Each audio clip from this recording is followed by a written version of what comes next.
ṣé bí eré bí àwàdà kí n mọ kí ẹ̀yin olólùfẹ́ mi káàbọ̀. ẹ̀yin ẹbí mi tó wà lórí TikTok, ẹ̀yin lè challenge mi, ìfẹ́ náà dẹ̀ ló fà á. ẹ̀yin lẹ́ni ó ti pẹ́ tí mo ti wá sórí TikTok, kí n dákun kí n mọ wá sórí TikTok, mo á wò pé ìfẹ́ ni, inú ìfẹ́ ló wà. ẹni tá a bá rí tàbí tá a ti rí tipẹ́ tá a wá béèrè rẹ̀, Ọlọ́run ọba mi gbọ́ nífẹ̀ẹ́ rẹ̀ ni. torí pé ẹni tí ilé ń jóná tá a kíbò sí ẹ̀ pé kó jáde, a fẹ́ràn ẹni tá a bá fẹ́ràn ẹ̀ bọ́ bá jóná kú mọ́lé kò sí ní tá a fi rú ẹ̀ bọ́.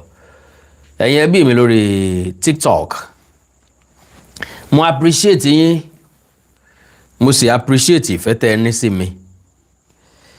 Ọlọ́run wá ní jẹ́ kí n jọra mi lójú. bẹ́ẹ̀ ṣe wọlé lórí TikTok, lórí YouTube, lórí Facebook, màá máa bẹ̀ yín, màá máa rọ̀ yín pé kẹ́ ẹ máa bá mi pín program yẹn nítorí Ọlọ́run ni o. torí Ọlọ́run tá a ṣe jẹ mọ́sà, nítorí Ọlọ́run ni o. ẹni mo fi ní tánu ta líléyìn, ẹ bá mi pín program yẹn jọ. mo ń bẹ̀ yín ni, mi ò ní wáyé o. ẹ bá mi share ẹ̀.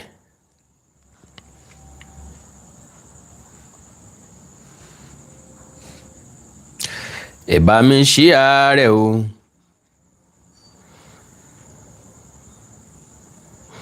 ẹ bá mi share rẹ̀ o.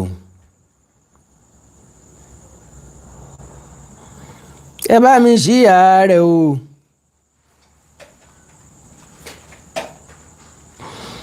ẹ bá mi share rẹ̀ o.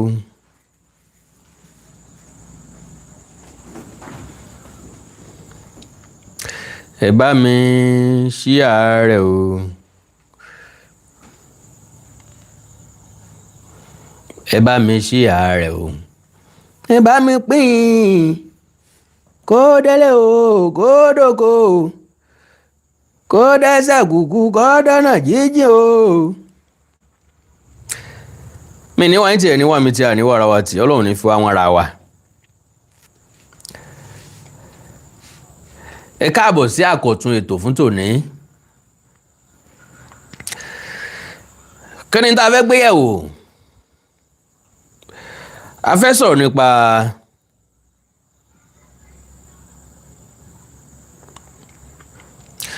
àgọ́ Ọ̀já àti Ọ̀yọ́ Àtìbà. ẹ ti fi gift kí mi káàbọ̀ lórí TikTok. mo dúpẹ́ gan, mo sì mọ́ lóore. àánú Ọlọ́run ní fi ń sílẹ̀ o. ẹni tó fún mi ń gift,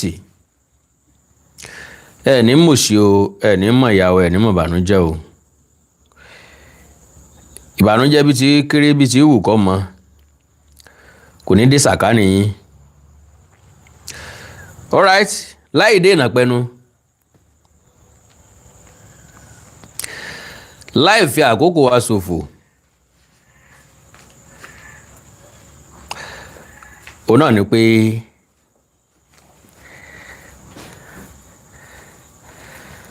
káwọ nǹkan tá a fẹ́ wọ̀, ká sọ ohun tá a fẹ́ sọ láì gbà àkókò ẹnikẹ́ni. because Ifẹ̀ ní púpọ̀ ṣe lẹ́nu wá, Ọ̀yọ́ ní púpọ̀ ṣe lákẹ̀sán, Ìbàdàn ní púpọ̀ ṣe lọ́pọ̀ ibi. so ọ̀rọ̀ Ọ̀yọ́ Àtìbà pẹ̀lú àgọ́ Ọ̀já, ṣe mọ̀ wípé a gbà wọ́n nímọ̀ràn pé kí wọ́n try láti kọ́ ọmọ lòpọ̀ bọ́. ẹ̀yin tẹ́ fún mi gift lórí TikTok, mo kí n gan, God bless you. pàápàá jùlọ àgbà ní máa ń fa ọmọdé mọ́ra, ọjọ́ orí kọ́. Mr. Ness àbí, God bless you. Ẹ jọ̀ọ́ lórí YouTube ń bí ẹ bá mi pín program yẹn jọ. Ẹ dákun torí Ọlọ́run, ẹ dákun torí Ọlọ́run, ẹ dákun torí Ọlọ́run, ẹ dákun torí Ọlọ́run, ẹ dákun torí Ọlọ́run. So a gbà wọ́n nímọ̀ràn pé kí wọ́n kọ́ ọmọlùpọ̀ bọ́, kí wọ́n fara wọn mọ́ra. Good evening sir. Ẹni tó lè fààyàn kan mọ́ra òun náà lẹ́ni tó dàgbà jù, which is Aláàfin. Bí Aláàfin ò bá wá tètè fà wọn tó kù mọ́ra, wọ́n ò rí Aláàfin gẹ́gẹ́ bí ọ̀tá, wọ́n wà á múra lẹ̀ di Aláàfin. Eléyùn kò ní pé Ọ̀yọ́, kò sì ní pé Aláàfin, because àgọ́ ọ̀já tó jẹ́ onílé wọn, onílẹ̀ wọn tó gbà wọ́n lálejò, wọ́n ti ń wú ìtàn bọ́ síta. Lélẹ̀ tó wà expected. Now mo kí gbogbo ọmọ kóòtù òjíire bí, níbikíbi tẹ́ bá ti láǹfààní láti máa wò mí, láti máa gbọ́ mi. Àrélùmọ́ bí owó ọ̀rọ̀ ló tún dé tí ó tún solówó ẹ̀ ní mọ̀sọ́mọ̀sọ́.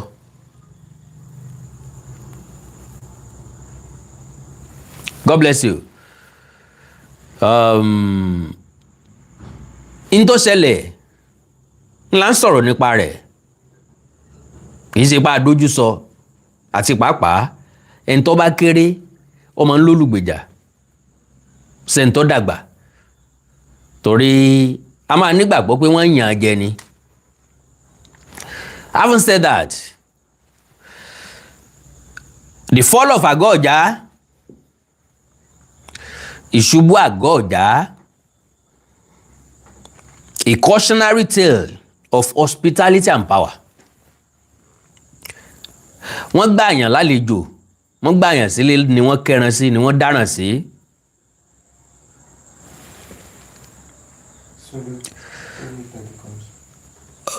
Olóyè Solo Telecom àbí?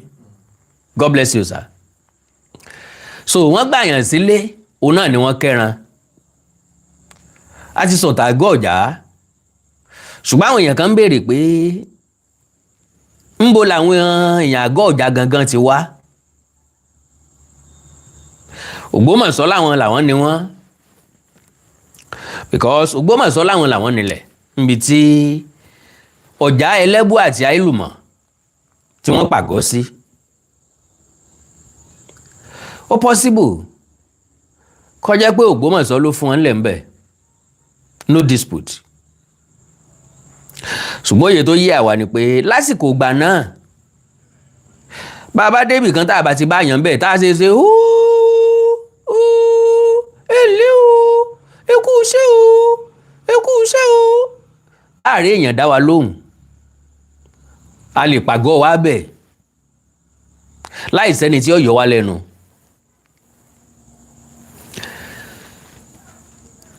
Mi ìrórúkọ ẹni tó fún mi ń gift lórí TikTok yìí dáadáa, Ọlọ́run bá mi dúpẹ́ lọ́wọ́ yín.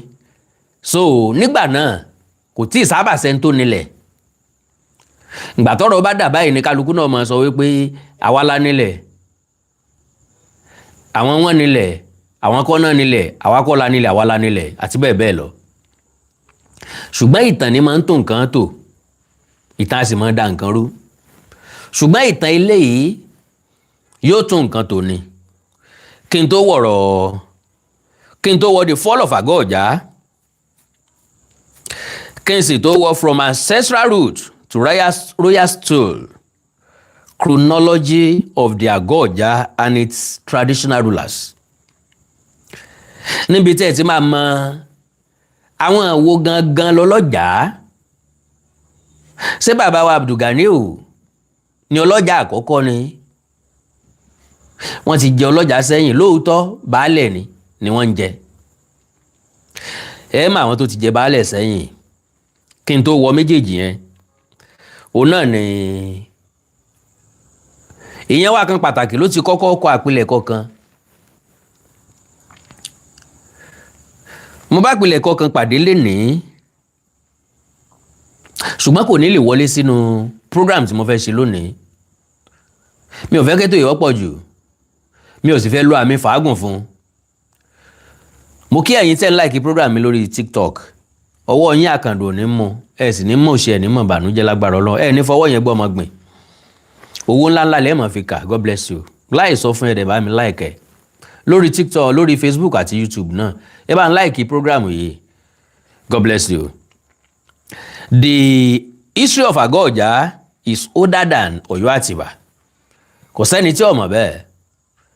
Yàtọ̀ sí ọ̀rẹ́ mi òǹpìtàn nílẹ̀ Ìbàdàn tó jẹ́ kó yé wa wípé Ọ̀já àti Àtìbà ọ̀rẹ́ ni wọ́n lọ́jọ́ pípẹ́.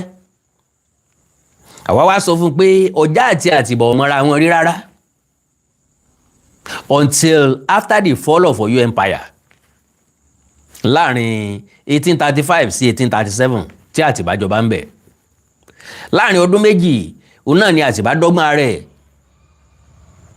lọ elevate rẹ̀ sípò ọba. So wọn ò mọra wọn rí.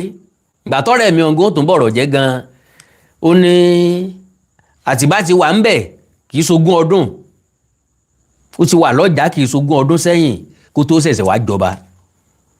I was like, níbo l'Àtìbà wà kí Fúlàní ó tó kógun jọ̀yọ́? Níbo l'Àtìbà wà? Àtìbà wà ń bẹ̀ fódìdí ọdún bíi ogún ọdún méjìdínlógún kankan. Yóò ẹ̀sẹ̀ wá jọba after 20 years or after 17-18 years. Mo wá ní kí ọ̀rẹ́ mi kọ́ mọ̀ sọ bẹ́ẹ̀ mọ́ o, ọ̀rọ̀ rírùn gbòòrò ẹnu ni. Bèbí ti ṣẹ́jú sẹ́, afẹ́fẹ́ ti fẹ́ àti rí bùsù adìẹ. Mr. Larry Akande, God bless you, sir.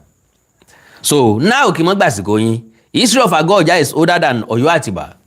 Mo máa ń like àpilẹ̀kọ máàlù yìí. Ajétúnmọ̀bí Awólọ́wọ̀ ọba Kọ́láwọlé. So mo máa ń like àpilẹ̀kọ wọn, ọgbọ́n máa ń kọ́ wọn bẹ́ẹ̀. The Àgọ́ Ọ̀já people are the earliest known settlers of present-day Ọ̀yọ́ town.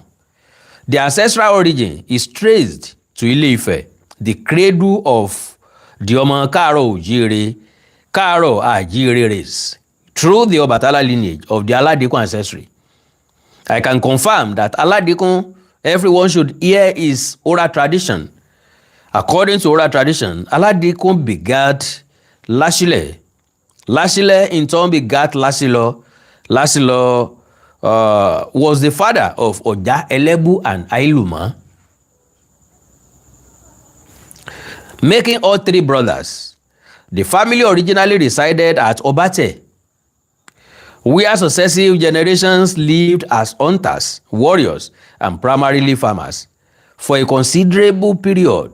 We all know how our hunters and warriors move from one place to other. Àwọn ibì kan wà tí wọ́n máa ń pè ní igbó ọba lásìkò ìgbà náà. Igbó ọba la máa ń pè ní reserve, pé ibi tí wọ́n fi ilẹ̀ dàsìkò míì ìgbà tí wọ́n bá nílò ilẹ̀, ìgbà tí ilẹ̀ ọba wúlò fún wọn. Igbó tí àwọn ọdẹ bá ti ń pẹran wọ́n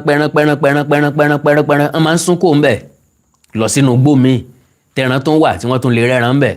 Wọ́n lè fọkàn sí pé àwọn ti pẹran ń bì í, káwọn fà wọn tí ń bẹ ńlẹ̀ bẹ̀ kí wọ́n tó máa yé sí, kí wọ́n máa pa sí, káwọn tún lọ nú igbó míì kó tó di pé àwọn tún padà wá síbẹ̀. N tí máa ń push àwọn ọdẹ, tí máa ń ti àwọn ọdẹ àti jagunjagun káàkiri nù. So, move from one place to another. Even Ọ̀rànmíyàn traveled to Igodomegodo land with his men. They founded many towns in the region. Usen till today is known as Yoruba town in Edo, Benin, as Ife Kékeré before becoming Usen. Due to unfavorable condition at Obate, ntólé wọn kúrò lọ́bàtẹ̀, ó ní àjàkálẹ̀ àrùn aṣálẹ̀ àbáńdàkó ń bì kan tí ò múrè wá tá a rírè kó ń bẹ̀ tó jẹ́ pé wàhálà lásán là ń ṣe àrójú wàhálà wa ló gbé àwọn Ọ̀já àtàwọn ẹbí ẹ̀ kúrò níbi tí wọ́n wà tán fi wá tẹ̀dó síbi tí wọ́n ti rílẹ̀ tó lọ́ràá. Báwo làwọn bàbá wa ṣe máa ń tẹ̀dó láyé ìgbà náà? Níbikíbi tán bá fẹ́ tẹ̀dó sí, wọ́n ó rí i pé odò jìnnà síbẹ̀, because water is very very essential to our living. Omi la bù wẹ̀, omi la bù bọ́jú, omi la bù sínsẹ̀, omi la bù sínpá, omi la bù mu, omi la bù ṣe gbogbo nǹkan. Ó fẹ́ dáná oúnjẹ, omi lẹ́ lò, ẹ ṣe bẹ̀, omi lẹ́ lò. Ẹ bímọ, ẹ fẹ́ wẹ ọmọ tuntun, omi lẹ́ lò.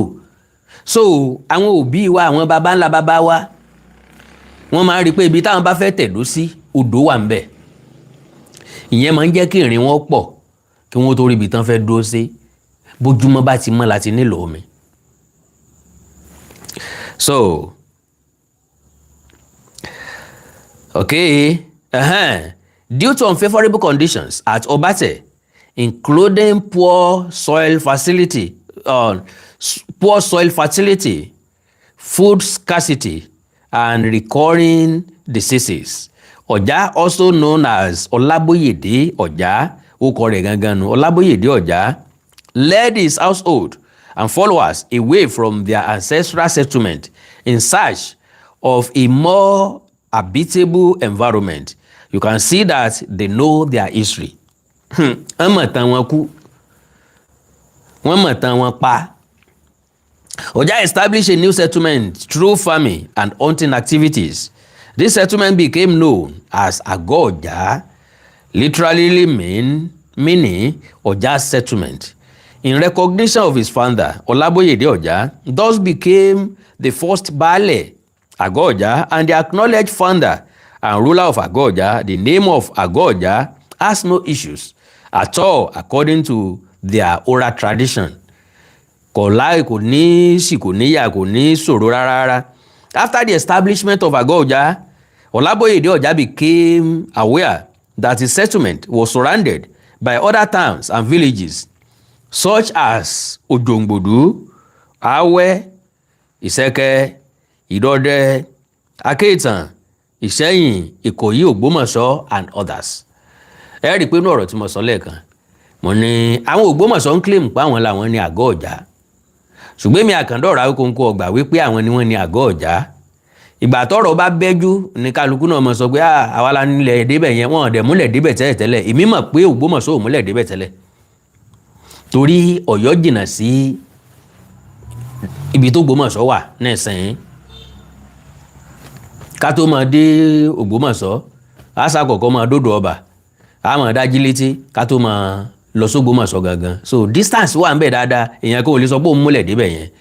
Well, ẹ ń bá kọ́kọ́ débì kan náà ni wọ́n sọ pé àwa la ní débẹ̀ yẹn o. So okay,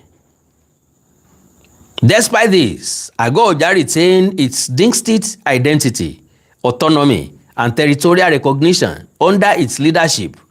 Ọ̀já remains the name known by everyone as their leader.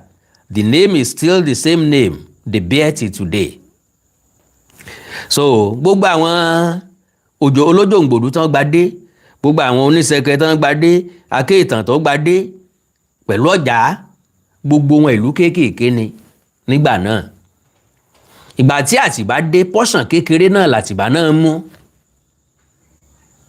Ìfijagbálẹ̀ ni wọ́n fi gbà á, náà fi ń fẹ́ tó bá yẹn, ló fi jẹ́ pé wọ́n pọ̀ jù torí pé àwọn ti lérò lẹ́yìn sẹ́yẹ̀ tẹ́lẹ̀. Àtìbá popular, Àtìbá mọ̀ọ̀yàn, ó mọ àwọn jagunjagun tó pọ̀. Ọmọ ọba ní ó rọrùn fún láti wú àwọn èèyàn, láti sọ fáwọn èèyàn pé kán máa bọ̀, kán wá máa gbé nínú ìlú òun. Àwọn èèyàn kan náà wọ́n jọ ń gbé lọ́yọ̀ọ́ tẹ́lẹ̀ tẹ́lẹ̀. Ó dùn sọ wípé mo ti dé bíbáyìí, ẹ máa bọ̀. Ọ̀rọ̀ dàbí ìgbà tí ọmọ bá ń kọ́ṣẹ́ lọ́dọ̀ yín, tó jẹ́ pé gbogbo kọ́sítọ́mù yín ló dàmọ̀ pọ̀ mọ́ ṣẹ́ yín ni. Ọmọ náà ti wá ṣe freedom. Mo bá ti ń rà àwọn kọ́sítọ́mù yín náà ni ọmọ, mọ́mì, ẹ káàsán ẹ kọjọ́ mẹ́ta wọn. Báwo ni ọlọ́bíṣẹ́ ni? Mo ti ṣe freedom. Mo ní kí n sọ fún náà pé mo ti ṣe freedom ni. Ibi báyìí ni mo wà báyìí. Okay. Unfortunately, bóyá ń gbà tó sì wà lọ́dọ̀ yín, ẹ̀yin tẹ́ ẹjọ́ ga ẹ̀ ti yọ̀lẹ́, ẹ lè attend sí kọ́sítọ́mù yín mọ́, ọmọ lẹ́ ń tì í sí bí báwọn ọmọọṣẹ́ yín ṣe máa ń gba kọ́sítọ́mù yín nù. So, okay, here today, to ensure effective governance, Olaboye Oja instituted a system of governance by appointing chiefs to oversee administration, security, farming activities, and communal order, thereby laying the foundation for structured traditional governance. Oja was already an established community before the arrival of Aláàfin Atiba. If not for Agor people hospitality, probably Oyo might not have a place they call their own home in our days. They treated Atiba as their own blood. He was given land to build his own camp. That is why they knew Oyo was called Agodoyo Atiba, but later Agodoyo Atiba, but later Oyo Atiba. This is why oral tradition is very important, and the host should never be bullied by their tenant at all.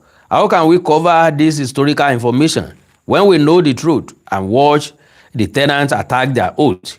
This oral tradition should be known by Yoruba people worldwide. Ajesumobi Awolowo Ọba Kolawole. Now, máànù yìí bó ṣe rí yìí, fóònù wo nìyẹn?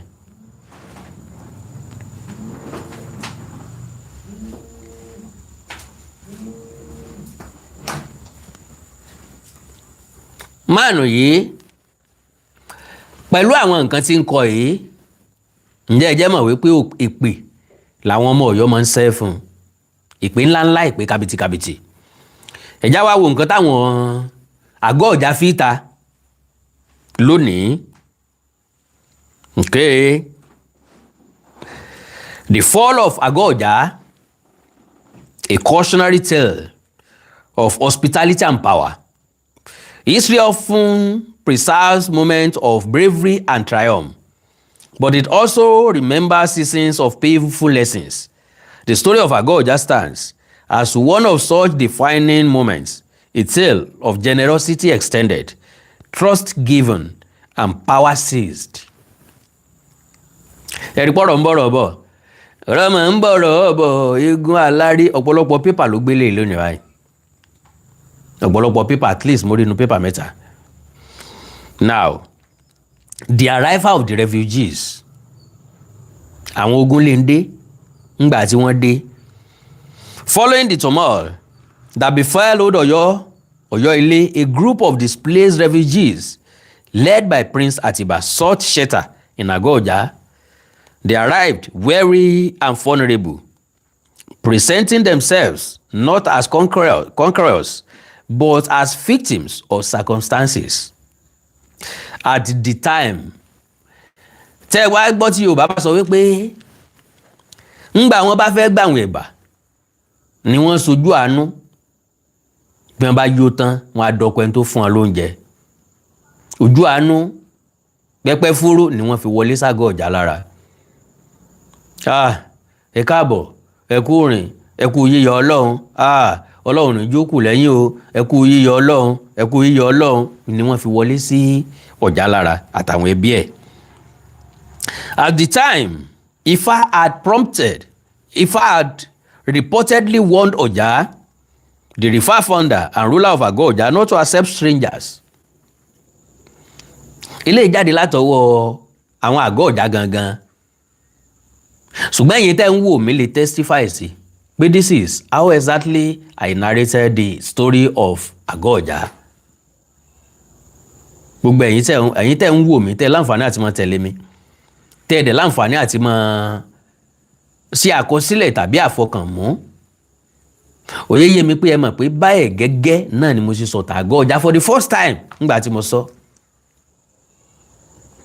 Ọ̀rẹ́ mi òǹpìtàn sọ wípé kò rí bẹ́ẹ̀. Ọ̀rẹ́ ni Àtìbà àti Alágọ̀ Ọ̀já. Kódà gan-an ó ní wọ́n jọ lọ ogun Elédùwẹ̀ ni, wọ́n jọ lójú ogun Fúlàní, ó níbẹ̀ lẹ́lẹ́bú kú sí irọ́. Fáàtì kan tó ṣòro sọ gan-an lójú àwọn ọmọ Ọ̀já gan-an náà ó ní pé ó dé jàǹdùkú wọn lọ. ṣe hàn pé onísùnmọ̀mí ni Àtìbà. Ìgbà tí ó fi dé Ọ̀já kò sí nǹkan kan mọ́. Kí ni jíjẹ, kí ni mímu? So mo kóoru tẹ́ẹ̀tẹ́lẹ̀ ṣe báyé ọba ní jẹ́ níbi tó wà síbí ń gbádùn ni. Ẹni tí ò mọ kóoru tí ọmọ náà yẹ, wọ́n lọ sóde jàǹdùkú bíi kí wọ́n sáré lọ mú àwọn ìlú kan mọ́lẹ̀ kan lọ sáré kógun jà wọ́n. God bless you ẹ tó fún mi ní gift yẹn, kí wọ́n sáré lọ kógun jà wọ́n kan sáré lùtù nǹkan bẹ̀. Irú àwọn ogun bẹ́ẹ̀ náà ni wọ́n ń tan àwọn Ọ̀já lọ.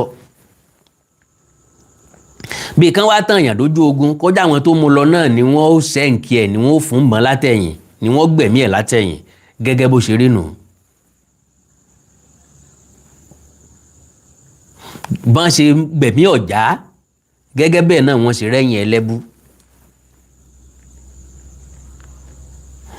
So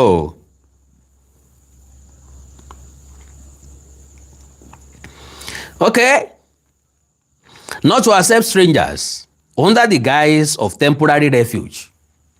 Bó bá ra àlejò tó dé tó ní kẹ́ fóònù lórí ọ̀fẹ́ díẹ̀ kó wọ́n kàn gbé bíbá yìí díẹ̀ ni òun kì í ṣe pé òun fẹ́ jókòó kábí o, ẹ má fún láàyè. The spiritual council cautioned against opening the gates to unknown forces whose long-time intentions might not align with the peace of the land. Ẹ má ṣílẹ̀kùn yín lẹ̀ o, ẹ má ṣílẹ̀kùn bodè yín lẹ̀ o. Fáwọn àlejò tó jẹ́ pé bí wọ́n bá ti ń pẹ́ jù, ìgbé gbígbé wọn yóò mọ̀ ní àlàáfíà yín lára. Ṣùgbọ́n Ọ̀já ọgbà, àwọn àbúrò rẹ̀ rán létí kò gbà, kò dáhùn. However, moved by compassion and respect for royal lineage, torí pọ́jọ́ ọmọ ọba ni, mo ti sọ́rí, Ọ̀já accepted Atiba after he introduced himself as a prince. After he introduced himself. Ẹ bá ń kan lè kó pìtàn Ìbàdàn. Fídíò ẹ̀ ń bẹ lọ́wọ́ mi. Tó ní Ọ̀já àti Àtìbá ti mọ́ra síwájú gbogbo ìgbà náà. Tèmi sọ fún pé wọn ò mọ́ra rí, wọn ò tán, wọn ì dẹ́ ṣọ̀rẹ́. Lẹ́yìn tí Ọ̀yọ́ lé ṣubú ní relationship tó bẹ̀rẹ̀ láàrin Ọ̀já àti Àtìbá. Àtìbá ló dẹ̀rìn gbèrègbèrè débẹ̀. So now, after he introduced himself as a prince, Atiba assured his host that their stay will be brief, only long enough to regroup before returning to reclaim their ancestral city. Ẹ̀yin ìyá àti bàbá mi tó wà níbí, mo mọ̀ wípé bí mo ṣe sọ náà nìyẹn. N tá Àtìbá sọ fún wọn ni pé ẹ kàn fún mi láàyè díẹ̀. Kíkóra tá a kóra wa jọ ń bí, ká kàn fi dìra dáadáa ni, ká tó padà lọ rí gba ilé bàbá wa padà lọ́yọ̀ọ́ lé. So from guest to power holder, what followed was a gradual but decisive shift in power. Atiba refused to leave. Atiba di Akíntọ́lá takú. Ó ti rí pé lẹ́bi táwọn wà dẹ̀. Ọkàn rẹ̀ ò padà sọ́yọ́ lé mọ́ tí sílẹ̀ ní bàbá tiẹ̀. Ó rí ní rí wípé àwọn tó wà níbí wà vulnerable. Tá a bá ṣe díẹ̀ sí, tá a bá sinmi díẹ̀ sí, ṣe pé àwọn bàbá wa ní bàbá mólè sí là ń yan. Wọ́n ní bàbá ṣẹ́gun ọlọ̀tẹ̀ ká mọ́ ọlọ̀tẹ̀ dè. Torí pé ọlọ̀tẹ̀ tá a mú àbí ọlọ̀tẹ̀ tá a ṣẹ́gun ẹ̀ tá a mú dè. Bátẹ́gùn bá fẹ́ sí i, ó lè sọ pé òun ló ń ṣẹ́gun ẹni. Exactly ń tó ṣẹlẹ̀ nìyẹn. Wọ́n ti wò ó wípé àwọn ilé wà vulnerable. Báwọn bá dúró díẹ̀ táwọn bá fẹ́ gbà gan káwọn àtáàkì wọn, káwọn run wọn, káwọn gbalẹ̀ wọn. Àkọ́kọ́ nìyẹn. Wọ́n wá rí pé lẹ́yìn yóò ti hàn jù because Àtìbá dọ́gbọ́n láti fẹ́ mọ́ lọ́wọ́ wọn. Ẹjá tàn wọ́n pa, ká yanjú wọn. Àwọn ọmọ wọn ò ní lè dá wa mú, kí làwọn mọ̀? Kí lọmọdé mọ̀? Lẹ́yìn kó jẹun kó yí táyà, kó fi kíní ìyẹ́ ẹ̀ sí. Atiba refused to leave. He strengthened his position by marrying Ọ̀já's daughter, Ẹfúnrogún. A move that tied him directly to the royal household. Soon after, Ọ̀já was eliminated. Wọn ò pa sáàrin ọ̀já, wọn ò pa sáàrin àgọ́ ọ̀já. Wọ́n ti mọ̀ pé yọ́ fà wọ́n níkun, kò ní make sense dáadáa. Já lọ sógun, wọ́n tàn án lọ, wọ́n dẹ̀ pa á bẹ̀. Kò rújú bí mo yẹ sọ́ngbà náà nìyẹn. Mo sọ wípé oúnjàǹdùkú ni wọ́n. He moved that tied him directly to the royal household. Soon after, Ọ̀já was eliminated. His brother Elebu also met a similar fate. The same way tí wọ́n gbà rẹ́yìn Ọ̀já náà gbà rẹ́yìn Ẹlẹ́bú. Bí kan tàn wọ́n lọ sógun. Nígbà wọn bá pa wọn náà ó gbin àgbẹ̀ abẹ́ẹ̀ rí o. Ó lágbára o, ogun onímọ̀ lágbára pọ̀ o. Akọni ṣubú lójú ìjà. Ọ̀já ṣubú o, wọ́n ṣọ̀fọ̀ rẹ̀. Nígbà tó kan tẹlẹ́bú náà, Ẹlẹ́bú ṣubú o, wọ́n ṣọ̀fọ̀ rẹ̀. Ṣùgbọ́n ìdùnnú wọn ni pé àwọn rẹ́yìn àwọn èèyàn yìí lẹ́yìn ẹ̀ ni wọ́n tó sọ pé ẹja sọ bí ìdọ̀yọ́. Ẹ fún wa nìkan nú ọmọ yín ká fi sáàrin àwọn Ọ̀yọ́ Mèsì. So, okay. Elebu also met a similar fate. Leadership structures within àgọ́ Ọ̀já were destabilized. Bí kú bá ti pọ̀ lórí ogun ti fọ́, ogun ti bàjẹ́. With Elebu gone and Ayélùmọ́ too young to ascend the throne, Ẹfúnrogún was believed to have acted as regent. Ẹfúnrogún ló dúró gẹ́gẹ́ bí adélé ọba. Ńgbà bàbá rẹ̀ ti kú, àbúrò bàbá rẹ̀ ti kú, òun ló ṣẹ́kù obìnrin ni. Ẹja ìsàdélé. Yet, even she would not survive the unfolding events, the calculated takeover. Bí Àtìbá bó ṣe gba Ọ̀já máa gọ́, bó àwọn máwọn ọlọ́jà lọ́wọ́, bó ṣe gbàgọ́ Ọ̀já máa wọn lọ́wọ́, the calculated takeover. In what would become the final act of the transition, Atiba sent for the àgọ́ Ọ̀já guards, claiming that their daughter Ẹfúnrogún wished to meet with them. Unknown to the guards, she had already been silently murdered. Wọ́n pa Ẹfúnrogún náà ni.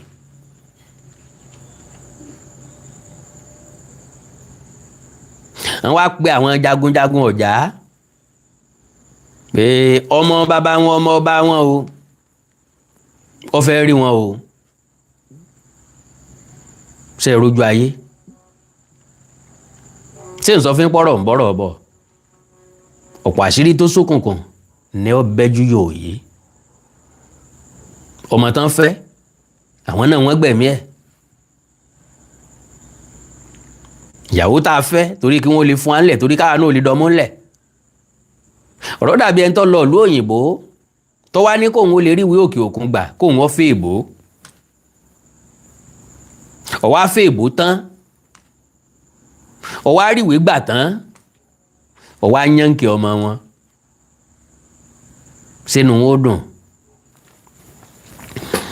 Okay. Unknown to the guards, she was already been silently murdered. When the guard arrived, they were surrounded by Atiba's warriors and pààyàn. Nígbà táwọn jagunjagun àgọ́ débẹ̀, wọ́n yí wọn pé wọ́n sì pa gbogbo wọn. Àwọn ọmọ lẹ́yìn Àtìbà, wọ́n rẹ́yìn gbogbo wọn. Okay o. The invasion that followed was brutal. Atiba's forces moved through àgọ́ Ọ̀já, identifying loyalists by a simple question. Who did you follow to àgọ́ Ọ̀já? Those who answered Ọ̀já were executed. Ta ló tẹ̀lé dàgọ́ Ọ̀já? Yóò rí bí mà àwọn tó débẹ̀ ńgbà tó gan débẹ̀. Yóò rí bí mà àwọn tó tẹ̀lé òun wá. Yóò rí bí mà àwọn tó já látìlẹ́yìn òun bẹ̀. Bọ́ bá ti sọ pé Ọ̀já lọ tẹ̀lé wá, ó ti kẹran, ẹ̀yin ni wọ́n bá ń bẹ̀. Wọ́n sì fẹ́ kọ́ sẹ́kù mọ́. Àfi tó bá sọ pé Àtìbà ló bá wá. Okay. Realizing the pattern, surviving residents began answering Atiba in order to save their lives.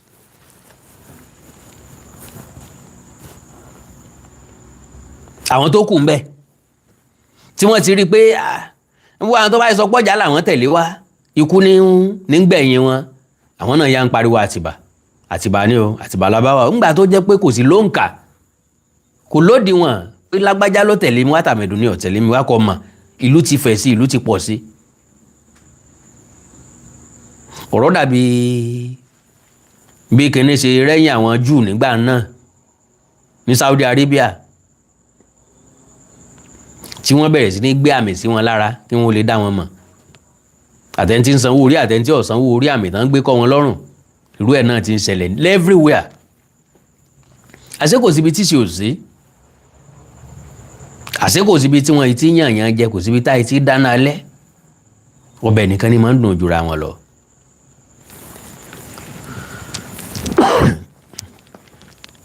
So now surviving residents began answering Atiba in order to save their life. Though fear, through fear, elimination of leadership, strategic marriage, and military force, Àgọ́ Ọ̀jà fell. Ìṣubú Àgọ́ Ọ̀jà nù. Àgọ́ Ọ̀jà ṣubú sọ́wọ́ Àtìbà. Ẹni ẹgbà lálejò tí tó ń kógun jà yín. Madam, ẹ rántí ọ̀rẹ́ tẹ́ gbà á lé tọgbọ̀kọ́ ọmọ yín lọ́wọ́. Ọ̀rẹ́ tẹ́ ń kánú ẹ̀ pé àwọn ti fún ní ọdíà, ìyá kínní wọn láńlọ́ọ̀dù wọn ti fún níwèé. In fact wọ́n ti kẹ́rù wọn jáde, kò dẹ̀ síbi tó fẹ́ sùn, ó dẹ̀ jẹ́ kó manage lọ́dọ̀ wa díẹ̀. At the end of the day tí ọgbọ̀kọ́ ọmọ yín lọ́wọ́. Bí ó bá tiẹ̀ fi nǹkan sóúnjẹ fún yín kẹ́ ẹ jẹ́ kẹ́ ẹ kú dànù kó wá padà fọ́kọ yín. Màbúrò tẹ́ ẹ ràn lọ́wọ́ lọ bí iṣẹ́ tó padà gbá sí ọmọ yín lọ́wọ́. Aṣọ ti wà bẹ́ẹ̀ látàyé tọ́pẹ́. Wọ́n gbàlejò sílé wọn dọ́nà kẹran. Wọ́n gbàlejò sílé wọn lọ́dọ̀ràn. Ìdí inú tí mo fi máa ń sọ fáwọn èèyàn wípé ẹ̀dá gbọ́dọ̀ ní boundary nínú oore ṣíṣe. Má jẹ́ kí ọ̀rọ̀ dídùn ẹnìkan kókó ń papá mọ́ra débi tó fi sílẹ̀kùn sílẹ̀ gbáyàwó. I have boundary for everything in life. Boundary for friendship, boundary for relationship, boundary for anything in life. I do tell myself I have nothing to lose if I don't relate with you. Gbogbo tí ó bá ti pa mí lára láyé mo ní boundary fún. N bá dẹ̀ ti gbójú mo gbójú náà nù. Àwọn tó study mi dáadáa nù ẹ̀yin tẹ́ ń wò mí máa mọ̀ pé bẹ́ẹ̀ náà lọ́gbẹ́ni ìṣeré. I forget things easily. I shift easily. Bí mo ṣe ń sọ̀rọ̀ yọ ẹni ìsìn mo lè shift kó ń bẹ̀ lọ́la finally tí ní mention ẹ̀mọ́ tí ní sọ̀rọ̀ kan mọ́ rárá. So that means mo ní boundary, mo láàlà. Ni mo fi ń sọ wípé àwọn tọ́jọ́ ọmọ Ọ̀yọ́ tí ń bẹ lórí social media tán bá ti dákẹ́ after 30 days màá dákẹ́. That is boundary. Ààlà. Mo ti fa àlà sí. Wọ́n bá fẹ́ ká sinmi náà bá sinmi, everybody bá wà lálàáfíà, gbogbo á bá sinmi. Bọ́rọ̀ bá ti wá ń bẹ̀ là bá sinmi. N ò fẹ́ ṣètò lálẹ́ ní ìsìn àwọn ọ̀já ló sẹ̀ǹdì ẹ̀ pé n táwọn tún sọ ọ́ta rèlé o. Màá wò pé a sọ̀rọ̀ ń pa rẹ̀. Ẹ̀yin kọ́ yìí ń tọ́jà mọ̀ wá báyìí rèé o. Gbogbo eléyìí àwọn tí mo padà háàdì mọ́ yìí ni púpọ̀ nínú wọ ọmọ tẹ́lẹ̀tẹ́lẹ̀ including myself. Because mi ò ever gbọ́ débi pé ẹfúnrogún tí wọ́n fẹ́ wọ́n pa á. Àwọn ẹ̀ṣọ́ Àgọ́ Ọ̀jà wọ́n pa wọ́n, n ò sì gbọ́ rí wípé wọ́n kógun ja Ọ̀jà. Mo rò pé tùbí ìnùbí náà fi mọ́ ọmọ wọn mọ́ra, máwọn ọmọ wọn mọ́ra. Ẹ sì rí i pé kò sẹ́ni tí mọ́lé túbí onílé. Kò sẹ́ni tí ọmọlé ìgbéjùgbín, kò séèyàn tó lè mọ́lé alábàáhùnjà wọn lọ. Àlejò lè lójú kọ́ yajúlẹ̀ kànàmọ̀kànàmọ̀ kò lè fi ríran tó nílé. So, Àgọ́ Ọ̀jà fell. The city's name was later altered, first to Àgọ́dọ̀yọ́ and eventually to Ọ̀yọ́ Atiba marking a symbolic and political transformation of the land. Acknowledgement of present leadership. Today, as history is revisited and identities restored, it is important to recognize the atmosphere of openness and dialogue fostered under the administration of Governor Seyi Makinde. His leadership in Oyo State has encouraged historical reflection, peaceful engagement, and the re-examination of narratives that shape communal identity. Lesson from history. Ẹ̀kọ́ wo la kọ́ nínú ìtàn Àgọ́ Ọ̀já? Ẹ̀kọ́ wo làwọn gangan kọ́ fúnra wọn? The fall of Àgọ́ Ọ̀já teaches enduring lessons. Compassion without caution can invite unintended consequences. Ìwọ náà láìkè èèyàn gan, ọmọ gbàlejò gan. Àlejò rí ọ̀làlà. So ti gbọ́ tàn ẹni tàlejò kú mọ́ lọ́dọ̀ rí. Tí rẹ̀ ń tó gbèyàn lójú títì. Ó help ẹ ní o lift. Ẹjọ́. Ẹni tó gbèsè kú sínú mọ́tò rẹ̀. Ó tí rírú ẹ̀ rí. Ó tí rẹ̀ ń tọ́rẹ́bìnrin wá lọ lé tó sì kú sọ́dọ̀ rẹ̀ mọ́jú. Tọ́wọ́n kí wọn kì í jábọ́ wọn ń bọ́ ń bẹ̀.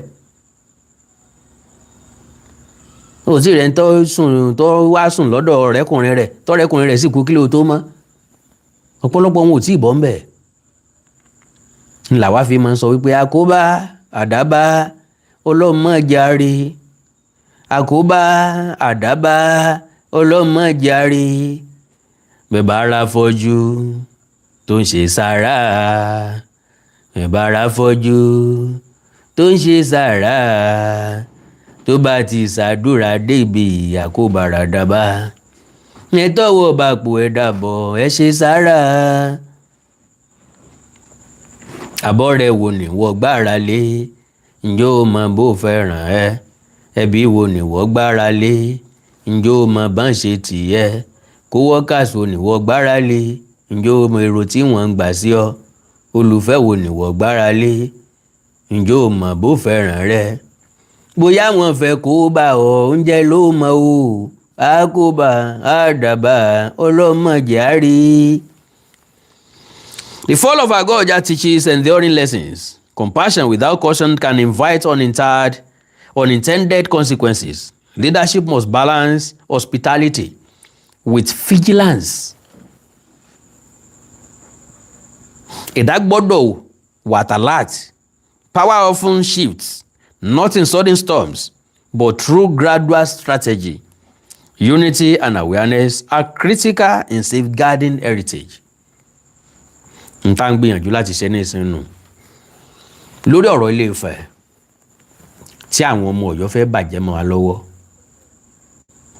Àyájú wálẹ̀ kànàmọ́ ńlọ́jà lè resist wọn, because tá a bá sọ àsùnnára wọ́n kàn máa unleash fake stories, fake history, wọ́n kàn máa unleash ẹ̀ làwọn èèyàn sì máa jẹ́ sára náà làwọn máa gúnjì ká pé wàhálà tí wọ́n nìyẹn jàre. Ntọ́ bá wù wọ́n kàn sọ, ntọ́ bá wẹlẹ́nu kọ́ sọ, wọ́n ń jẹnu ara wọn ń yà ni, wọ́n ń jọwọ́ ara wọn ń yà ni, yóò sì máa sink sọpọlọ àwọn èèyàn kan. Wọ́n sì máa gbà bẹ́ẹ̀. Torí bí nta bá máa jẹ ọ̀bá sí, nta bá rí ńlẹ̀ láàjẹ.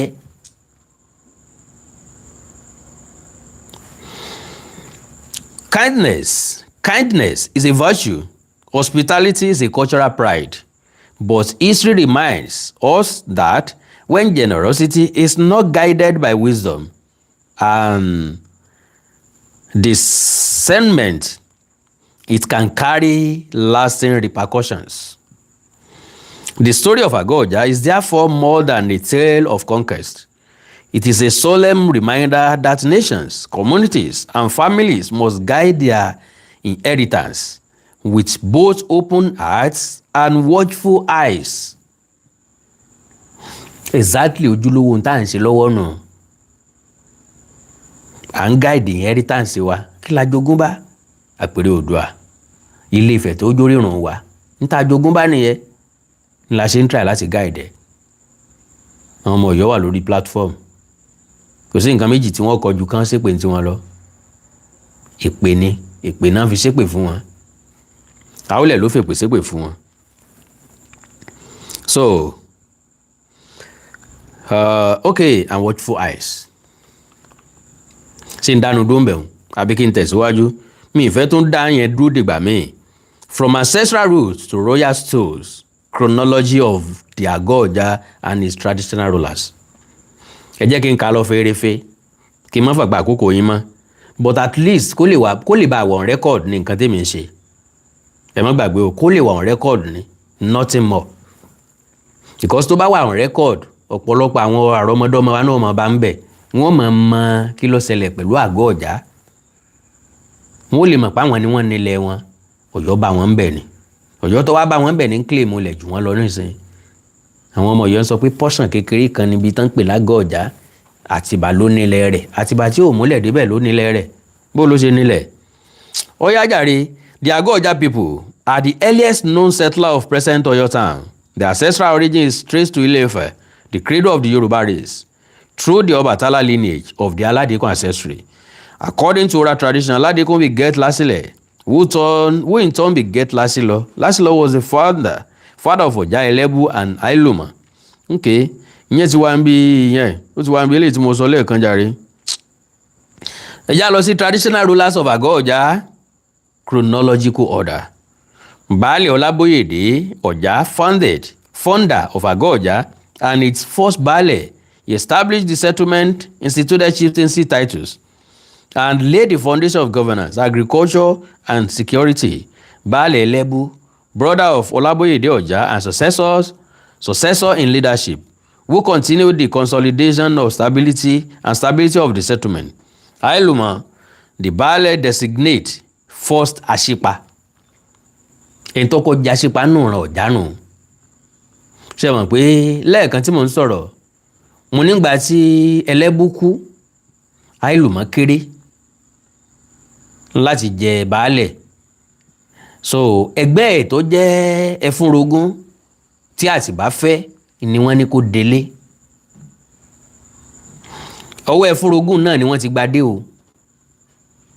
Ẹ má gbàgbé lẹ́yìn o.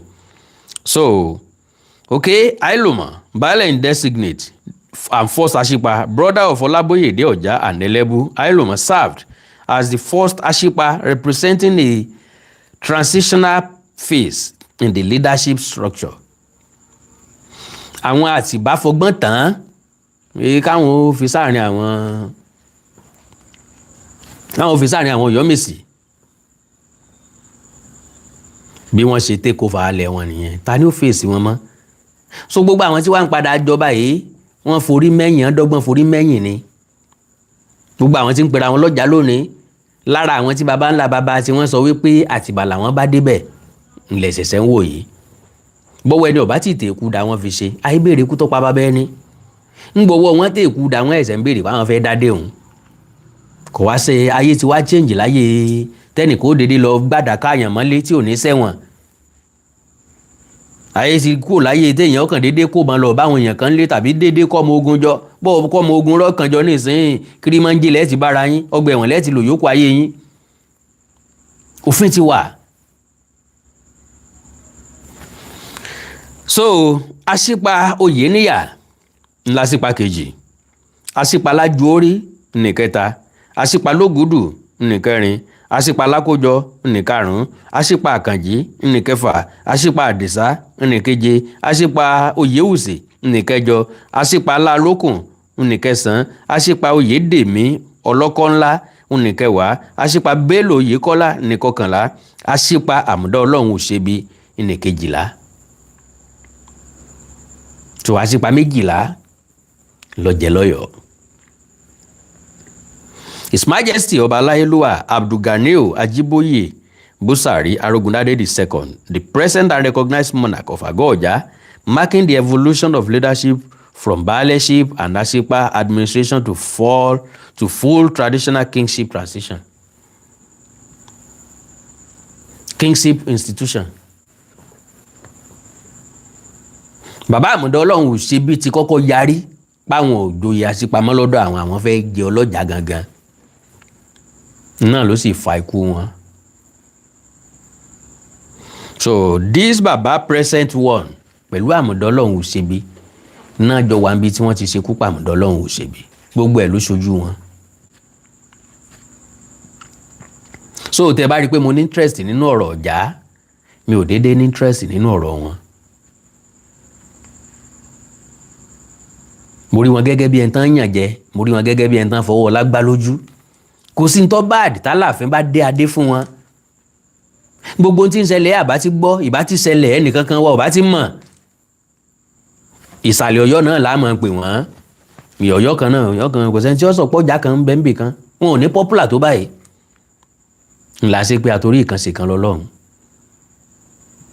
bí ọba sí ṣẹlẹ̀ kò ní sí tàn bí ọba sí àdójúkọ kò ní sí àṣeyege torí bí ọba sógun kò ní sájàyè bí ọba sí ìdánwò kò ní sí gbéga. gbogbo àwọn nǹkan tó ṣẹlẹ̀ sí àwọn ẹbí ọ̀já kí òkìkí wọn ó lè kàn káyé ó lè mọ̀ wọ́n kẹ́tọ̀ wọn ó lè bá tẹ̀ wọ́n lọ́wọ́ ni. ẹ wo bí wọ́n ṣe gbélé ayé wọn ẹ wo ohun tí àwọn ìran Àtìbà tí wọ́n fojú wọn rí. wọ́n wá bọ́ ní ìsín àwọn kan wá ń dìkúrú ẹnu káàkiri wọ́n wá ń kanra wọ́n wá ń kanjú kan mú kiri lẹ̀ wọ́n wá ń rojọ́ káàkiri nítorí gọ́fúnà míì bá dé ṣé kò ní gbà padà lọ wọn gbangba àgbàlá àtúrà ni ẹ mọ gbangba dẹkùn kò sẹ́ni tó lè gba nǹkan kan lọ wọn mọ́ àjẹgún ni wọ́n ti jẹ́wọ́ ẹ̀bá àtòrí ẹ̀kẹ́ dìbò fẹ́ nìkan o so kò kẹ́ni kankan. So now settlement and regional relations. After the establishment of Agoja, Oluboyede Oja became aware that the settlement was surrounded by other towns and villages. Okay, ìyẹn àti sọ́jàre oral history for that firm àti sọ gbogbo ìyẹn àti sọ gbogbo eléyàn. So kò jù bá náà lọ o. Ìtàn the fall of Agoja òun náà lẹ ti gbọ́ òun. Mo sì nígbàgbọ́ pé bóyá kan tàbí méjì ẹ rí pic sí nínú ìtàn Ọ̀já àti ìṣẹ̀lẹ̀ tó ṣẹlẹ̀ sí àgọ́ Ọ̀já. Ẹ má bínú pé mo gbà kó yín o ẹ foríjì mi o èmi náà kọ́ o iṣu ẹni ní tọwọ́ ẹni bọ̀pọ̀ so ìdùnnú wa ni pé àgọ́ Ọ̀já padà rí ẹ̀tọ́ wọn gbà padà. Ok mo rí páwọn èèyàn ra sticker fún mi lónìí Joshua wọ́n sọ fún wa pé ọjọ́ gbogbo kọ́ lọ́dún wọn ò ra sticker fún wa mọ̀ ga o kò sí wàhálà àwa gba faith wa bẹ́ẹ̀. God bless you sir ẹ kú ètò God bless you mi ní wáyé so ṣé mo rẹ́ni tó fẹ́ pè ṣé mo rẹ́ni tó ní ìbéèrè kan àbí méjì àbí mo rẹ́ni tó ní nǹkan kan tàbí méjì láti sọ nípa tó ṣẹlẹ̀ yìí nípa nǹkan tí mo ṣe +234 915 147 9599 +234 915 147 9599 nọ́mbà tẹ́ máa láǹfààní àti pè mí sínú. Hello. Hello sir. Yes sir. Ẹ kálẹ́ ẹ kú ètò. Ẹ kálẹ́ sir. Ayé ò ní mú yín lóhùn ayé ò ní kàn wọ́n yín. Àbí ò lè kan wọ́ndà. Mo wà pẹ̀lú yín sir. Yes sir. Ṣé rí i pé ó yẹ kí àwọn àgọ́ Ọ̀já kí wọ́n máa dúpẹ́ pẹ̀lú nǹkan tó ṣẹlẹ̀ yìí. Ọlọ́run. Ṣé rí nǹkan tó ṣẹlẹ̀ yìí ọpẹ́ ni fọ́nà fún gbogbo ọmọ òtú ilẹ̀ Oòduà pátápátá ni. Because ta ni ọwọ́ adé ò jẹ ọba tó jẹ yìí ni àṣírí yìí bá náà tù. Ọlọ́run. Ọpẹ́ dẹ̀ ni fọ́nà fún ìwà tí ọwọ́ adé gan tó ràn wá lọ́wọ́ ni. Ọlọ́run. Gbé òṣùbà fún lẹ́gbẹ̀ẹ́ kan. Ọlọ́run. Torí gbogbo ìwà burúkú tó wù yìí ó fi tú àṣírí àwọn Ọ̀yọ́ ni. Ẹ rí i pé gbogbo èyí tí wọ́n fún gbogbo wa jẹ pátápátá gbogbo wa kàn fẹ́ yé mọ́ tipẹ́tipẹ́. Ọlọ́run a kàn tó ń mú Messi. A mú mi sí ni tá a tún gbé ìgbín bí ìgbà tí yẹn bá jẹ nǹkan gidi tá a mọ̀ pé ọ̀hún la ń jẹ ń gbà yẹn. Gbogbo àṣírí yìí ọwọ́ adé ló jẹ́ pé tún ló fẹ́ fọ̀rọ̀ wọn síta.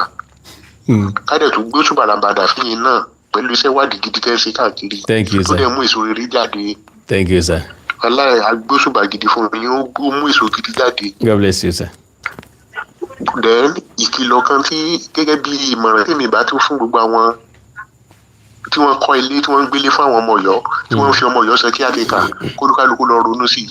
ṣé lágọ̀ọ́ ọjà àbí. òjálè àti ní gbogbo ìlú kíní àti Èkó àti Ìbàdàn àtàbẹ̀kúta àti Òṣogbo àti kíní gbogbo ibikíbi tí ọmọ Ọ̀yọ́ bá ti ṣe kí àtẹkà kólúkálukú lọ ronú. ẹni tó bá ti fi wọ́n ṣe kí àtẹkà ó jẹ́ káwọn ẹbí ẹ̀ máa mọ̀ pé ibi báyìí ni mo ní ilé sí ikú òrọ́jọ́ àrùn ò dá oṣù kólúkálukú má bẹ̀ kó má kó dọ́kúmẹ́ǹtì ilé sí wọn lọ́wọ́ tọ́lọ́jọ́ bá dé wọn ó gbé lọ òjálé onílé bó tí wọ́n lẹ́yìn pátá bí wọ́n ṣe ń lé àwọn àgọ́ ọ̀jà tí wọ́n ń lé olúkálukú rò lẹ́wàá láwọn òjòògùn lé onílé. lágbára Ọlọ́run. bẹ́ẹ̀ gbà wọ́n sílé tó bá pẹ́ jù wàhálà ni. ní ẹ̀ bá ti slack jù. ẹ lọ wádìí yàtọ̀ kí sọ̀rọ̀ àsọdùn. bẹ́ẹ̀ gbéṣẹ́ fún wọn tẹ́ ẹ̀ bá sọ́ra bẹ́ẹ̀ gbà wọ́n mọ́ra wọn fẹ́ lé yín kúrò ní sẹ́ni. mi ì mọ̀rú ẹ̀dá lọ́nà omi burúkú lọ́nà fi dá wọn. wọ́n dẹ̀ tún máa ṣàkó lórí wọn máa yan fàǹdà lórí. wọ́n láwọn ò lè ṣe káwọn ọmọ dàrúkọ empire. inú yàtọ̀ sí ti empire yẹn kí ẹ máa hùwà bàjẹ́ kó tó máa fi yẹn gan. náà nì. ẹ máa yẹn jẹ́ kí ẹ máa fi yẹn gan. empire náà ìwà àbàjẹ́ wọn fi wù. ìwà ìbàjẹ́ burúkú yìí kò tì wọ́n lójú. tó máa gbin àgbàdo ọ̀ràn sẹ́yìn kò lé lẹ́yìn kò lé tó máa ṣe kí ni oríkì burúkú. God bless you, sir. Àmì sàṣẹ òdúgbẹ́ sà. Yes, sir. Yes, sir. +234 915 147 9599 +234 915 147 9599 nọ́mbà tẹ́ lè pè mí sínú mo ní láǹfààní àti gbàpè tó pọ̀ díẹ̀ náà ni. Hello. 9599 nọ́mbà tẹ́ lè pè mí sínú mo ní láǹfààní àti gbàpè tó pọ̀ díẹ̀ náà ni. ẹ sún sẹ́yìn ibi tẹ́ ti ń gbọ́ mi ẹ jọ̀ọ́ ẹ sún sẹ́yìn bẹ́ẹ̀. Hello, bàbá Awikonko. Hello, sir. Ẹ kú iṣẹ́. Yes, sir. Mo gbọ́ ètò nìkan tán ní pé ṣé òǹpìtàn Ìbàdàn ni. Okay. Wọ́n sọ pé ilẹ̀ Oòduà tó wà náà àfihàn yẹn kí wọ́n ti kọ́ tẹ́lẹ̀. Ọlọ́run ti kọ́ tẹ́lẹ̀. Iṣẹ́ rí pé lórí burúkú làwọn pípọ̀ yẹn. Ọlọ́run ti kọ́ tẹ́lẹ̀. Kò sí ibẹ̀ yẹn bẹ̀ tẹ́lẹ̀ wọ́n ṣẹ̀ṣẹ̀ kọ́ ibẹ̀ yẹn ni. Wọ́n ṣẹ̀ṣẹ̀ kọ́ tí wọ́n kọ́ yẹn ni. Kódà tẹ̀rín ló fi sọ pé ilé Odùduwà ti wà mẹ́tẹ́lẹ̀ wọ́n renovate ẹ̀ ní. irọ́ burúkú ló ń pa àṣírí wọn ti tú Ọlọ́run ló yàn ìta àwọn Ọ̀yọ́ yẹn. God bless you baba. ikú dẹ̀ ní panyàrùn yìí sí yín. àmín o àmín o. ẹ sáà kọ́ntínú ẹ máa bá wa bá dìbọ́ǹkì gbogbo nǹkan bá ti ń sọ. God bless you baba. tó bá tẹ̀ jẹ́ pé wọ́n ṣẹ̀ṣẹ̀ renovate ẹ̀ ní tẹ́ bá wo facial look eléyìí tí wọ́n kọ́ sínú ààfin wọn yẹn ẹ rí i kó fẹ́ jọ eléyìí tí wọ́n kọ́ sí Ilé Ifẹ̀ gangan. front view lè yẹn tẹ́ bá wò dáadáa ẹ rí i pé exactly bí ti fẹ̀ ṣe rí gangan nìyẹn. yàtọ̀ tẹ̀ sí yẹn gan-an ṣe bí ngbà tó bá wọn dé tó di pé tí Ọọ̀ni ẹ mọ̀ ìyẹn ti wà nù kọ́jọ́ ọba Ifẹ̀ pé tọ́ba Ifẹ̀ bá lọ sóde àwọn ẹni tó máa tẹ̀lé tó fẹ́ bọ́lẹ̀ nínú mọ́tò wọ́n sì máa ń da gbádàgbọ́lẹ̀ sí ṣe bí kíní dà sí kí wọ́n pé bí àtúnṣe ṣe bí wọ́n tún lọ tún padà rán agbádá pupa bíi tẹ̀jẹ̀. ẹ sáà fẹ́ sọ mí dẹlẹ́sẹ̀ ẹ fẹ́ sọ mí dẹlẹ́sẹ̀ ẹ sì mọ̀ pé ọ̀dà. so ẹ jẹ́ kí wọ́n continue bẹ́ẹ̀ yẹn Ọlọ́run ló bá wọn tú àṣírí Ọlọ́run máa ń sọ pé Ọlọ́run kì í ṣe nǹkan kó má fààyè ọ̀pọ̀ ẹ̀ lẹ̀. bẹ́ẹ̀ni o bẹ́ẹ̀ni o. Ọlọ́run tó fẹ́ tú àṣírí wọn ló jẹ́ kí ọba yìí kó jẹ ọba. bẹ́ẹ̀ni ló jẹ́ wàá gbé ìwà yẹn lé ọba yẹn lọ́wọ́. bẹ́ẹ̀ni ló gba sùúrù kù lọ́wọ́ ẹ̀ ló gba àpọ́nlé kù lára ẹ̀. bẹ́ẹ̀ni ló gba ìwà gbogbo wa fojú di gbogbo ẹ̀ táṣìírí fi wá tù yìí. God bless you Ọlọ́run tú àṣírí àwọn èèyàn ó pẹ́ tèmi ti máa ń gbọ́ tá ní Ọ̀yọ́ dọ̀bálẹ̀ nu wọn. inú ẹ ló sọ bẹ́ẹ̀ ni ntọ́yọ̀ jẹ lọ́yọ̀ wà. bẹ́ẹ̀ ni tí wọ́n ń jẹ ni wọ́n máa wá. God bless you baba. wọ́n ṣe rí nìyẹn jẹ́ pẹ́lúmí láyé sá. ẹ ṣe é kọ sàyẹ sà. ẹnìkan bá mi sọ̀rọ̀ lónìí ó ní Mr. Awikonko mo máa bá yín jà mo ní kí ló dé sà. ó ní ṣe mọ̀ pé fáyín lọ́yàn Aláàfin Ọ̀yọ́ ni mo kọ́kọ́ dákẹ́ lọ. sọ fún wa pé fálọ́yàn ó ní fálọ́yàn ó ní fàtẹ wá ń wò yẹn ifá yẹn fẹ́ràn wa gan ó fẹ́ràn ọmọ kóòtù òjíire bí gan ń lọ jẹ́ kí fọ́ píìkì ẹ̀ torí tí fọ́ bá píìkì ẹ̀ ìṣẹ̀lẹ̀ tí ń ṣẹlẹ̀ ò ní ṣẹlẹ̀ tí ìṣẹ̀lẹ̀ tí ń ṣẹlẹ̀ ò bá ṣẹlẹ̀ tá a mọ̀ àbá ti mọ̀ ọ́. mo á rí sí pé lóòótọ́ àìjẹ́lẹ̀ ẹdẹ ọ̀pẹ̀ ẹ̀dẹ́ ìjálẹ̀ ńlá fi síwájú ẹlẹ́ẹ̀dẹ́ pé mo mọ tó ọlọ́ọ̀ fẹ́ sọ ńbẹ́ ẹ̀ẹ́dẹ́gbẹ̀ta lọ fẹ́ pè tí yóò sọ pé rọ́ o ẹ̀ẹ́dẹ́gbàrún mo fẹ́ sọ o ẹ̀ẹ́dẹ́gbẹ̀rin mo fẹ́ sọ o àti bẹ́ẹ̀ bẹ́ẹ̀ lọ. Well, gbogbo ọmọ káàrọ̀ òjíire bí mo kí oníyanṣẹ́ ọlọ́bẹ̀ sí ẹ̀yin tẹ́ bá ń fẹ́ jẹ́ ẹsẹ̀ ẹ̀kọ́ àìbínú o kò pọn dandan ká máa lo àmì fàágùn lọ títí ká sọ díẹ̀ níbẹ̀ ká sẹ̀nu ń gbọ́lá fún òye yé mi ẹ̀dá ọkọ̀ ẹ̀jẹ̀ ń kí ẹni yìí ó ti ń fún mi gift látàárọ̀ o news k news mo bí àmì ìdẹ̀mórúkọ yẹn pè dáadáa. God bless you. Ẹnìkan náà ra gift fún mi lẹ́ẹ̀kan. Ẹnìkan náà fún mi gift lẹ́ẹ̀kan. Adémi Tóbi Alákà, God bless you.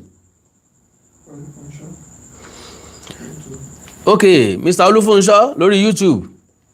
God bless you. Wọ́n rí ẹ ti ra sticker fún mi. God bless you, sir. God bless you, sir. Mi ní wáyé tì, sir. Ẹ ṣé o ẹ̀yin gifter lórí TikTok. Ẹ ṣé o mẹ́rin wáyé tí o, God bless you. Àwọn Olódùmarè nífẹ̀ẹ́ nìkan kan wá sílẹ̀ o. Wàhálà àti ìdààmú kéré tóbi kò ní mọ̀ ní ẹ̀dẹ̀ wa o. Náà sọ náà ni wípé ẹjá ṣe jẹ́jẹ́, ẹjá ló bá lé jẹ́jẹ́ àmì yìí tí tó kó lè so. Ẹjá sòótọ́ kọ́rọ̀ wa ó lè dayọ̀. Bàbá lè pàkúrọ̀ lójúgun, ẹjá mọ̀ rántí àwọn ọmọ wa o, àwọn tá à ń bí ilẹ̀ o.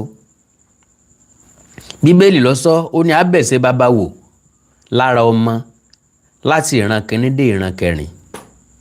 Tàbá sì wòran Àtìbà tó wà ń bẹ̀ nísìn 1837 that is 19th century 20th century 20th century 21st century ìran mẹ́ta nù kò tí ì dórí ìran kẹrin. Ẹ má fi jọ́jẹ́ pé ọba kan no àwọn ọba tí wọ́n ti wá tán ti lọ nǹkan àwọn kan wà tó jẹ́ pé ìran kan náà ni wọ́n.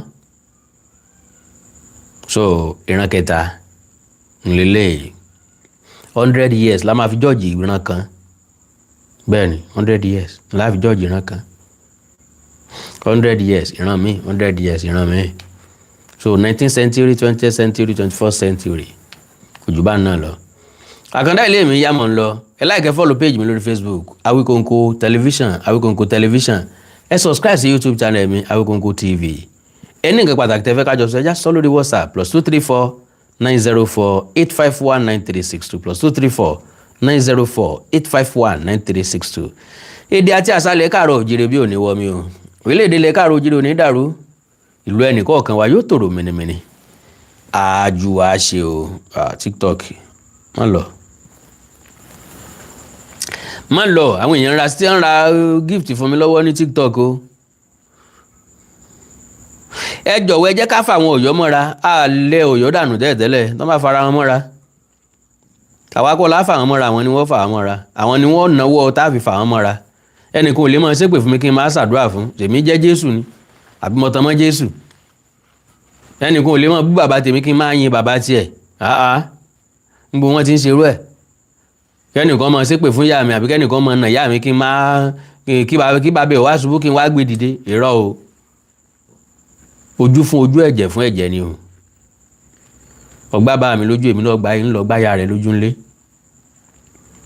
O tì ìyá mi ń lọ ti bàbá rẹ̀ ńlé. Báyìí máa ṣe nìyẹn. Tán bá fẹ́ kí gbogbo ọmọ káàárọ̀ òjìrè tó kù kí wọ́n bá wọn ṣe àwọn ni wọ́n náwó ọ̀fẹ́ gbogbo àti náwó ọ̀fẹ́ àti ìfẹ́ràn sí wọ́n gbà tán dé sanju Ọlọ́run lọ ni àwọn jẹ́ gbákejì Olódùmarè àti pọ́n wọn lé wọn ọ̀gbà pọ́n lé ni we don pọ́n wọn lé àti pọ́n wọn lé wọn ọ̀gbà pọ́n lé ni. So ẹni tí ò sì sin lọ́hùn òòṣà tí ọ̀tọ̀ lọ ni yóò sìn òòṣà tí ọ̀tọ̀ lọ ni yóò sìn àti ní kí wọ́n sin lọ́hùn wọn ní rárá kí wọ́n àwa rò pé ọmọ ìyá wọn ní Ọ̀ọ̀ni ti Ilé Ifẹ̀ wọ́n ní rárá wọ́n ní Sultan làwọn ń bá lọ kò sí wàhálà ẹni tó bá wo kálukú lè bá lọ ẹni orí ọba lọ ẹ̀san tí kálukú bá gbàbọ̀ ọbẹ̀ èrè tí kálukú bá jẹ́ bọ̀ ọbẹ̀ kí kálukú ọmọ ràn so kò sí ní tọ́kàn wá pẹ̀ lọ́yọ̀ o Ọ̀yọ́ ayọ́ ọmọlẹ̀ agbègbàdo ọ̀ràn sí ẹ̀kùlé àwọn ọ̀lẹ́ẹ̀kùlé tán lè gbìgbàdo sí ẹ̀kùlé ẹlẹ́ẹ̀kùlé wọ́n máa gbìn sí well ẹni nǹkan pàtàkì tẹ́fẹ́ kájọ sọ ẹjá sọ lórí WhatsApp +2349048519362 +2349048519362. ẹ̀yin èèyàn mi lórí TikTok, God bless you, I really appreciate you. mo mọ rírì yín o, ìnìjọra mi lójú o, ó dàárọ̀ o, oorun rí lásùn o, báyìí gàrí o, ó dàbọ̀ o. lórí Facebook ẹ̀ ní mọ̀ṣẹ́ ẹ̀ ní mọ̀yẹ́ ẹ̀ ní mọ̀ bànújẹ́ lágbára Ọlọ́run. God bless you, I love you all. ó dàárọ̀ o, oorun rí lásùn. lórí YouTube mi ní wáyé ẹ̀yin léegun láti gbẹ̀yìn ìgbàlẹ̀ ẹ̀yin léegun láti gbẹ̀yìn ìgbàlẹ̀. ẹ dákun bẹ́ bá ti bá polówó ọjà pàdé lórí àwọn ètò mi, ẹ má fò kúrò lórí ẹjọ́ torí Ọlọ́run, ẹ má skip kúrò lórí ẹ. ẹ bá mi farabalẹ̀ wò ó kó lè jàǹfààní fún mi lónìí tàbí lọ́la. àní tójú oorun dójú kú, àní tí ibùsùn débòjì, àní tójú àràwọ̀ ọ̀run lágbára Ọlọ́run. àní kí gbàǹgbà mi ọ̀gànjọ́ o, àní sáré pa aládùúgbò ò ní sáré pè wá. wọn ò ní dìde ìṣẹ́jú kan fún yín, ẹ̀ ní dìde ìṣẹ́jú kan fún mi lágbára Ọlọ́run. oorun ayọ̀ lásùn o, ó dàárọ̀ o. God bless you all.